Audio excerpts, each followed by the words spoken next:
కాపర్టీ పెట్టించుకోవడానికి చాలామంది లేడీస్కి ఇంట్రెస్ట్ ఉన్నా సరే ఇంట్లో మదర్స్ అత్త వాళ్ళు ఇంటి చుట్టుపక్కల వాళ్ళు రకరకాలు చెప్తారు కాపర్టీ గురించి, అవునా?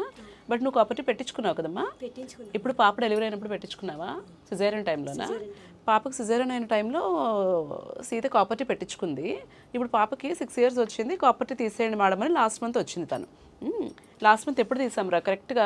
జనవరి 7th కాపర్టీ రిమూవ్ చేసాము. కాపర్టీ ఉన్నప్పటికీ ఏమైనా ఇబ్బంది ఉందా నాన్న?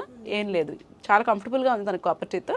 సో 6 years పాటు ఉంచుకుంది. ఇంకా ప్రెగ్నెన్సీకి నేను ప్లాన్ చేసుకుంటాను, తీసేయండి అని చెప్పి 7th January వచ్చింది. ఆ మంత్ తీయగానే తనకు కన్సీవ్ అయిపోయింది.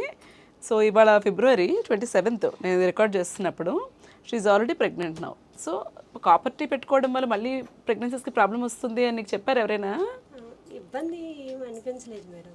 సో చాలామంది కాపర్టీ పెట్టుకున్న తర్వాత మళ్ళీ ప్రెగ్నెన్సీస్కి ఇబ్బంది అయిపోతుంది అని భయపడుతుంటారు. కానీ నీకేమైనా ఇబ్బంది అయిందా? లేదు కదా, 1 monthలో కన్సీవ్ అయిపోయింది అసలు తను. సో కాపర్టీ చక్కగా కన్సిడర్ చేసుకోండి మీరు. ఇంటి చుట్టుపక్కల వాళ్ళు చెప్పే విషయాలు నమ్మకండి. మీరు వెళ్ళి ఒక గైనకాలజిస్ట్ని కన్సల్ట్ చేసి ప్రోస్ అండ్ కాన్స్ ఏంటి అనేది తెలుసుకొని అది చూస్ చేసుకోండి. అంతేనా?